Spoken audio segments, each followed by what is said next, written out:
Hey there, everyone. This is Dr. David Jockers, and today I'm talking about the best intermittent fasting strategies and really how to get started with fasting. If you're on YouTube or really anywhere online and you're interested in health now, fasting is all the rage. And fasting is something all of our ancestors did. They didn't really have to think about it, they just were fasting because food wasn't available or because they were fasting oftentimes due to cultural practices or religious practices. Yet in today's society, food is so prevalent, we've got to be more intentional about actually withdrawing from food, maybe missing meals or extending the amount of time between meals. I'm going to go through really how to get started with fasting if you've never done this, and the best strategies, the kind of strategies that I apply personally and that I recommend for my clients. And so if you don't know me, my name's Dr. David Jockers. I'm a doctor of natural medicine. I live in the Atlanta, Georgia area, and I have a clinic called Exodus Health Center right outside of Atlanta in a town called Kennesaw. And I specialize in helping people improve their metabolism, overcome chronic inflammatory conditions, and really just dramatically improve their life. And this is my beautiful wife, Angel, my little boys, David and Joshua there. And so when we look at what fasting does for our body, we know on a practical level, and I'm going to get into the science, but on a practical level, it is really the most powerful nutrition strategy you can do to fight inflammation, to keep inflammation down, to promote something called human growth hormone, which is our quintessential anti-aging hormone. It helps support our immune system, helps improve bone building, helps our body to burn fat and to build muscle tissue. And of course, when we reduce inflammation in general, that's going to reduce our cardiovascular risk because we know heart disease is associated with chronic inflammation. It also, fasting, of course, reduces insulin, and insulin is the major hormone that is released that takes sugar out of the bloodstream and puts it into the cells. And of course, if we're not consuming food, we're going to keep insulin really low, and our body's going to regain sensitivity to insulin and lower your risk of diabetes. We also know that insulin and inflammation are what accelerate the aging process. So intermittent fasting strategies are going to help you live longer by reducing inflammation, reducing the wear and tear of life, the effects of aging in general. So very powerful stuff. And one thing I want you guys to really understand with this is that the more energy your body uses on digestion, the less energy we have for healing and repair. And so we have this condition of leaky gut syndrome because the intestinal lining is only one cell wall thick. And if we're constantly eating, particularly foods that are not well digested, or foods that are just not very good for our body to begin with, like most Americans are doing, we are putting a tremendous amount of stress on that gut lining, and eventually we end up tearing it, and we end up with leaky gut and chronic inflammation. And so if we're going to fix the gut lining, what we've got to do is reduce the stress on it.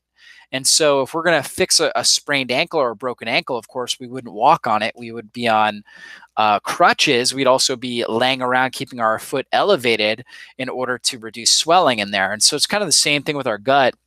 The best thing we can do is like a water fast, basically, and that allows the body to get, key water. Water is huge for sweeping out bad bacteria, microbes, different things like that. That are in the gut, reducing inflammatory stress in the body. But at the same time, we allow the innate intelligence within the body to start to heal and repair the gut lining. So fasting is really powerful for people with gut issues because, again, takes stress off the gut, allows it to repair.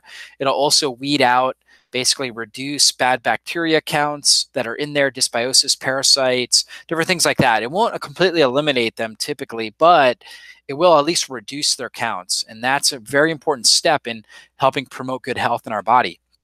And so 5 key benefits of intermittent fasting, this is more on the scientific level. It's going to improve our immune regulation. And we talk about this effect on inflammation. And so we've got this Th1 and Th2 arms of our immune system. And fasting helps modulate or balance those arms. When one of those arms is firing at a higher level than the other arm, it produces inflammation. And so fasting helps reduce that. It also helps reduce these inflammatory cytokines, things like interleukin 6 and interleukin 17 that promote inflammation in the body. It helps reduce that and balance out the immune system.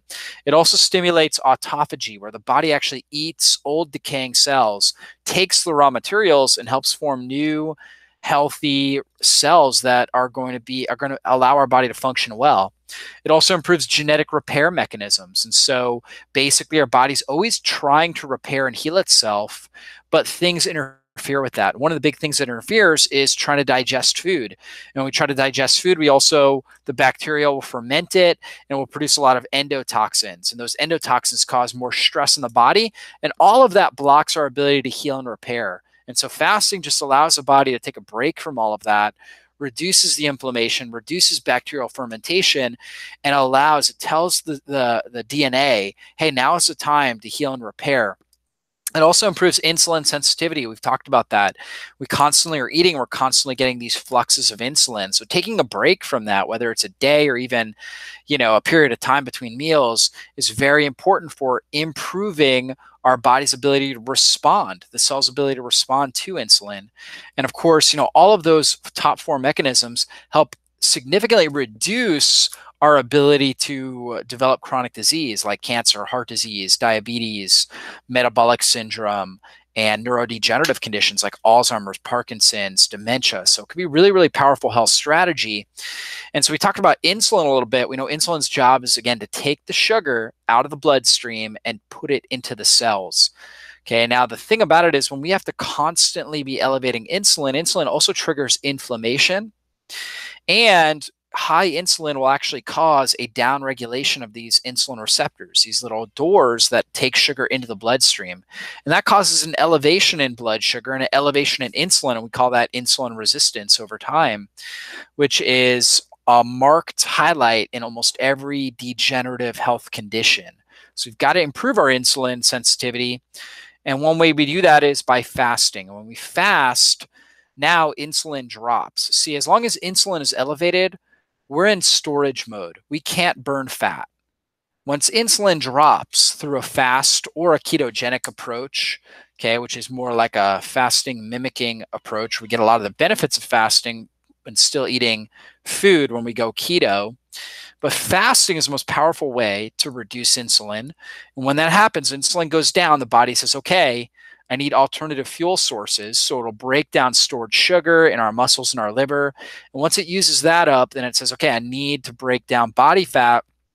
And it starts breaking down body fat and utilizing that for energy. So if you're out there and you're like, hey, I want to lose body fat, I want better fat burning, fasting will really help. Intermittent fasting will be a great support for you. If you're out there and you're thin, you're lean like me, you're like, I don't know if I want to lose any more fat. I'm already really lean. Believe it or not, this actually will help preserve the kind of tissue you want to keep, your lean body tissue. Your body will always hold on to some level of body fat. Like for me, you could see every striation. I have a six-pack, I'm very, very lean, 7-8% body fat, yet I can fast and actually do well with it. Like my body still has enough body fat to actually fuel me and keep my body running well. And so you don't have to be worried about that. But let's talk about the best ways to get started with fasting. The first best way is a simple fast. And I'm going to go into that in detail. Now, this is kind of like a gradient right here. So simple fast is what I always recommend first. And it's typically like a 12 to maybe 14-hour fast. Then if that person is able to successfully do that and they feel good with it, we might move into a cycle fast. And a cycle fast is a 16-hour fast 3 times a week. So it could be like finishing dinner at 6 p.m. and not eating again until 10 a.m. the next morning. And that would be done 3 times a week. So not every day. Typically best to do it on not consecutive days. Okay. And so that's a great approach. And then the strong fast is for somebody that's a little bit more metabolically flexible. That's 16 to 18 hours daily. This is what I personally do, a strong or warrior fast on a regular basis. Like for example, last night I finished dinner at 6 and today I ate my first meal at 2 p.m. So that's actually a 20-hour fast. I was in the warrior fast range. Now, many times I might finish at 6 and eat at 12 the next day. So that would be more of an 18-hour fast. So I'm typically in that strong to warrior fast. I feel really, really good with that. And I try to apply a 1-day fast where I go from like dinner to dinner or lunch to lunch 1 day a week. And I think it's a really good strategy to apply as well, especially for anti-aging, reducing the the effects of aging, a good 1-day water fast where you're drinking a lot of water, but not necessarily eating anything with calories can be a really, really powerful strategy. So when we look at fasting, we know technically a fast starts, the fed state, I should say, starts when you start to eat, but it lasts for roughly 3 to 5 hours. Okay. And why is that? Because your body's got to take time to really process that and digest it. And there's a lot of activity that's going to be going on in your liver, as well as your small intestine, your stomach. So a lot of activity, a lot of energy demands going on in those areas for about 3 to 5 hours after you eat. And this is why it's always a good idea to finish your dinner at least 3 hours before you go to bed. So for me, my goal is that I'm done eating for sure by like 6:30, ideally around 6, because I go to bed at 10. And so I don't want a lot of food, a lot of my body trying to really digest a lot of food and be trying to get good deep sleep. So it's a really good idea to finish your meal early. And then we call it the post-absorptive state. So your body isn't working as hard. Instead, it's more so just absorbing the nutrients. It's going to last roughly 8 to 12 hours after your last meal. And then, so this is why basically we want to go at least 12 hours between our last meal of the day and our first meal. This is really, really important for cleansing the body, reducing inflammation in the system. And ultimately, it's something every single person can do. Okay. And that's why we call it the simple fast, because it really is quite simple. And so the biggest step that most people who struggle with the simple fast, the biggest step they're missing is they're not hydrating their body well. And oftentimes they're not eating a healthy dinner. So when you eat dinner, you want to make sure you have a lot of healthy fats in there.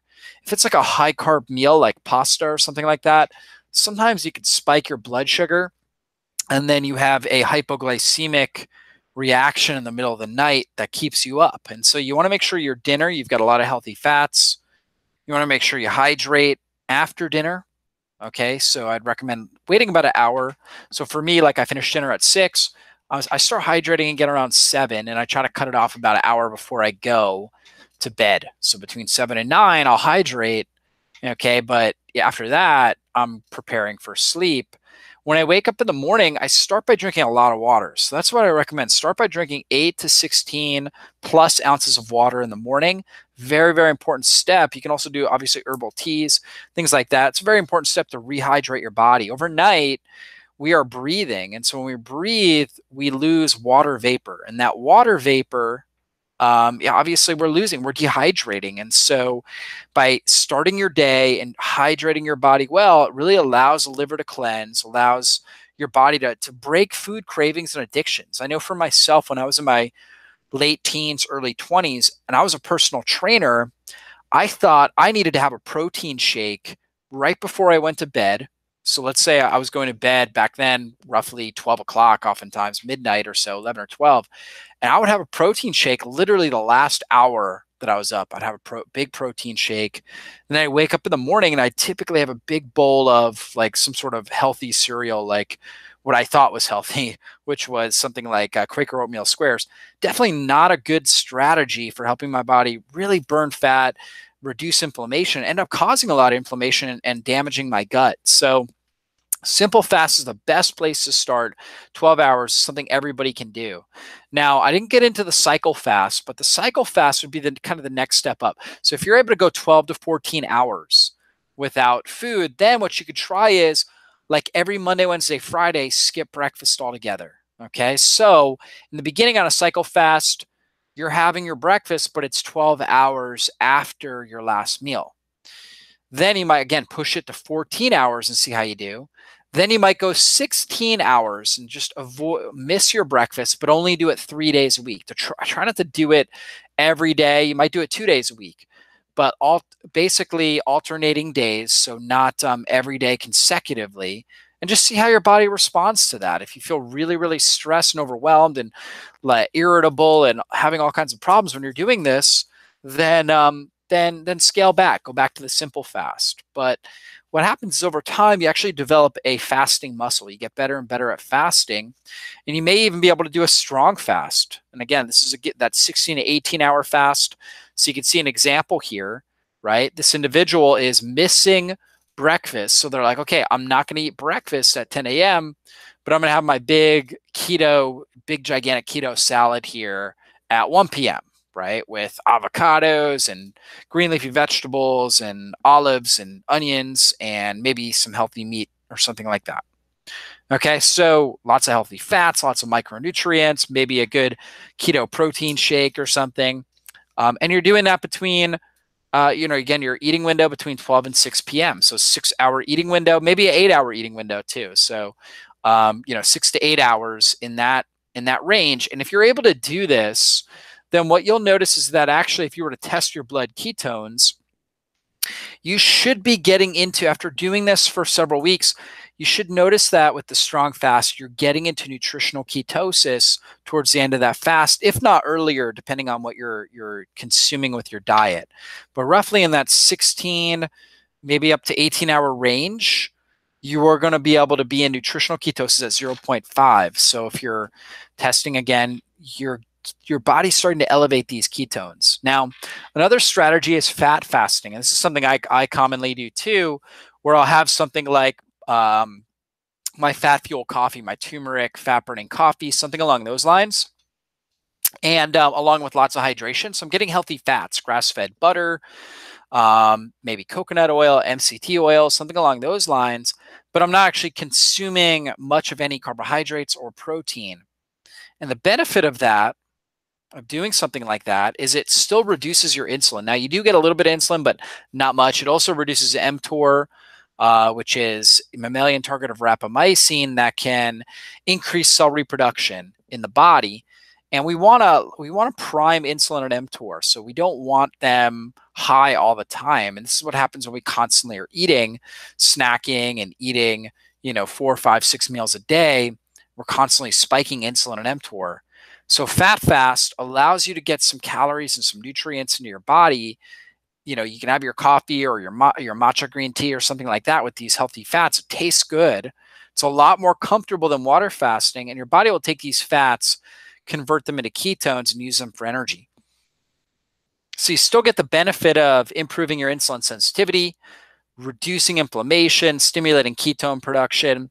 You don't get as much autophagy, or the breakdown of old decaying cells, or quite as much human growth hormone release, but you still do get more than if you were to eat a meal, like a breakfast meal with carbs and protein. So you can get a lot of benefits, and a lot of people feel like they just do really well with this sort of fat fast.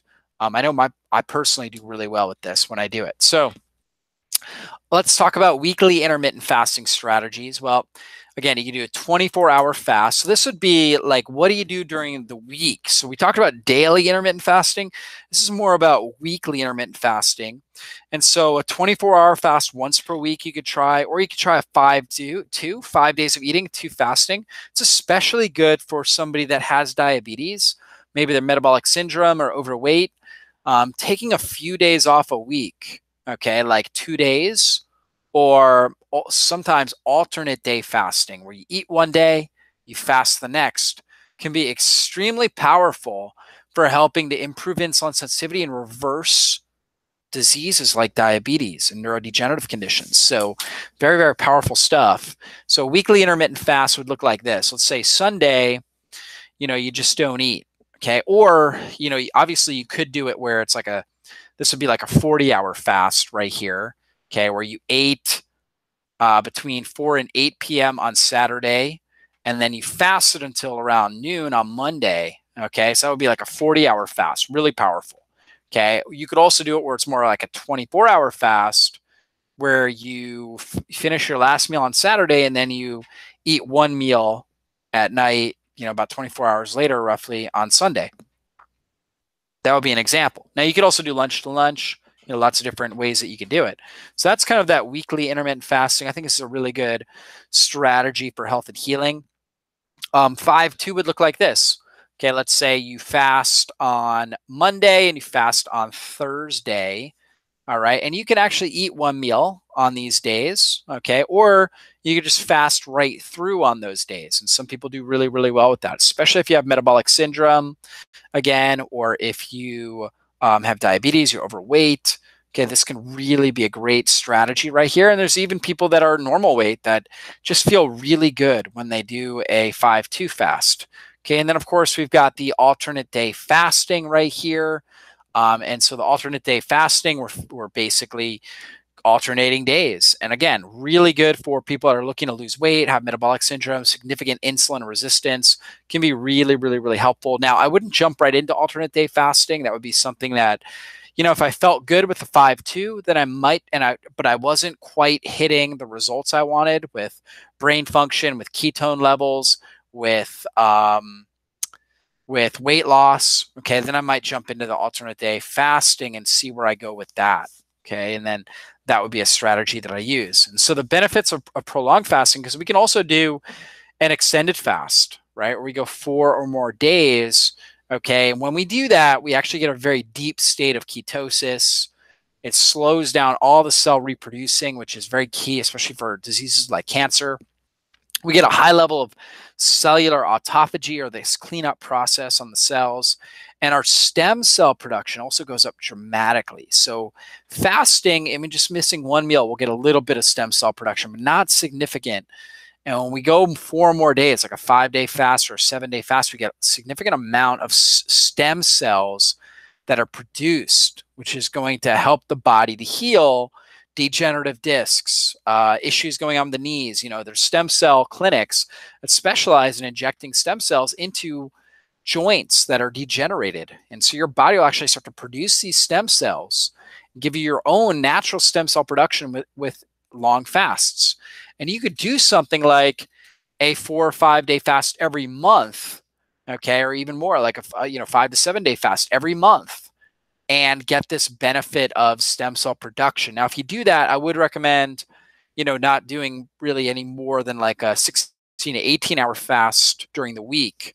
Okay, meaning if you're somebody that's out there and you're like, I'm going to do a 5 or maybe a 7 or longer day fast every month, okay, or every other month, then don't try just doing like a 1-day fast every week, unless maybe you're trying to battle a chronic disease like cancer. Okay, and that would be, based on what your clinician, your healthcare practitioner would talk about.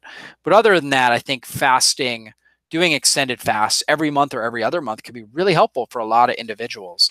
Okay, now, other than that, let's talk about what to do when you come off the fast, because there's a lot of people, and maybe you're listening, have done a 7-day fast, a 15, 21-day fast.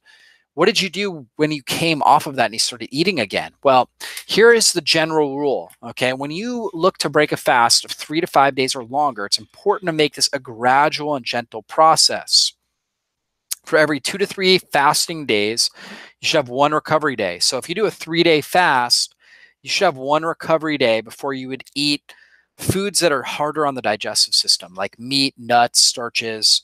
Okay, some foods are easy on the digestive system, like maybe a smoothie, maybe broth. Broth would be very, very easy.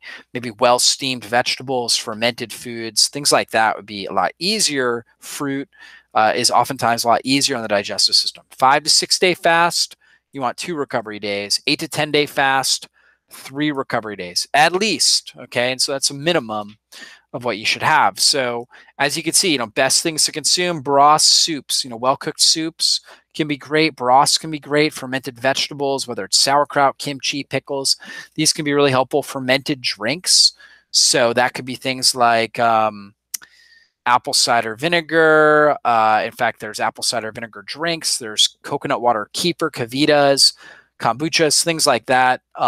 Even fermented raw dairy, if you do well with that, can be good. And those are good things to help re-inoculate the gut and to start to stimulate the production of digestive juices. When we go a long time without food, we reduce the ability to produce stomach acid and bile and pancreatic enzymes, at least in the short term. Like, we take stress off the body, reduce inflammation. So long term, we improve those systems, but in the short term, we do not. And so we can overwhelm our system if we just come off of it and all of a sudden have a big meal. So we want to make sure we avoid that. Then, as you can see, for another 1 to 3 days, okay, so maybe day 1, you do a broth, fermented vegetables, maybe a vegetable soup. Then the next day you do like low carb smoothies and maybe some smaller meals with steamed vegetables and things like that. And then finally, on day 3, you start incorporating more solid food meals with healthy fats, vegetables, starches, and clean meats. So day 3 and maybe up to like a week after, we're kind of slowly going through this process and then adding in, meat, starches, things like that. So if you were to do like a 20-day fast, I'd recommend, basically coming back slowly. All right. Your body will thank you later. If you're doing like a 3-day fast, okay, certainly 1 recovery day, maybe consider 2. That's kind of what you're looking at there. So this is important to remember as just a reference for how to come off of these types of things and how to do it right without overwhelming your body. Now, biggest challenges I see with fasting, people with issues with brain adrenal function and brain thyroid function, as well as constipation. And so when we fast, oftentimes we will have more constipation because basically food or chewing actually stimulates peristalsis, the movement and the muscle contraction of the gut. So if we get constipation, now we're going to have bacterial fermentation taking place. We're going to release a lot of toxic chemicals that can cause more stress in the body. Usually both this HPA axis dysfunction and constipation go hand in hand because, again, constipation can cause more stress in the body. Also, if you're trying to do a fast and you're in a stressful season or you're over exercising, you're overtraining your body, if you're doing one of those things, then you're going to have a lot more problems. So when you first start fasting, you just got to expect that you might need to rest a little bit, especially if you're doing extended fasts. Okay, then you definitely are going to make sure you need to rest. Make yourself available for that. Don't put too much on your plate during that period of time unless you're an experienced faster. Okay, things that help with these, hydration of minerals. When your insulin goes down, you start to excrete a lot more water and salt. So your body starts getting rid of sodium. And of course, what comes with sodium? Hydration, so water. So we need to make sure we're drinking a lot of water, taking good, high quality salts. You can just put them under your tongue or on your tongue. Get them right into your system that way. Also, magnesium can be really helpful, especially with constipation, but also with HPA axis dysfunction, because magnesium really helps modulate the body's perceived stress, okay, the amount of stress in the system. And probiotics can be really helpful because they can help stimulate the production of butyrate, short chain fatty acids, and contraction of the large intestine to get waste products out. So these are things to definitely consider if you're having these challenges. Fast will always be easier if you're really able to move your bowels well that first day. Okay, it's going to be a lot easier for you. Also, making sure you get a lot of rest when you need it. Super, super important with fasting. Okay, magnesium, again, probably one of the most important nutrients you can put in your body. Huge fan of using this. So magnesium would be a key supplement to take. And then also people ask me what kind of probiotics, and we have several on our store. And for fasting, I like this Keto Biome because these are the soil-based organisms. They need less food, okay? So basically, they're going to survive in your gut longer when you're fasting than food-based probiotics. So like our ProBioCharge is a fantastic food-based probiotic, and those kinds of organisms produce a lot of short-chain fatty acids, more than soil-based. However, they are going to depend upon more regular feedings, whereas the soil-based organism doesn't necessarily do that. Seems to be a lot easier on the body and actually propagates the gut microbiome better and supports and balances the gut microbiome better when you're doing more of an extended fast. So if you're doing like 1-day fasts and beyond, it'd be really good to use a probiotic like this, a Keto Biome. If you're doing more shorter, fast during the day, like a strong fast, warrior fast, or cycle fast, or simple fast, then, just a good high quality probiotic doesn't necessarily need to be this Keto Biome, but a good high quality probiotic would be warranted. So hopefully you guys got a lot of nuggets out of this training and really are ready to go ahead and start applying this. Again, best way to start is with a simple fast. Pretty easy, 12 hours between your last meal and your first meal, making sure you're hydrating well in the evening and in the morning. Okay. And then do the same. And then you can bump it up to 14 hours if you feel good. Okay. So where you're going from, let's say 6 p.m. finishing dinner to 8 a.m. before you eat breakfast. So that would be a good example of a great place to start. And I welcome questions that you guys might have. You can put them in the comments box. If you haven't subscribed to my channel, definitely do, so you get all these online trainings. And definitely appreciate all of you guys in our community, and look forward to seeing you guys on a future video. Be blessed. Bye-bye.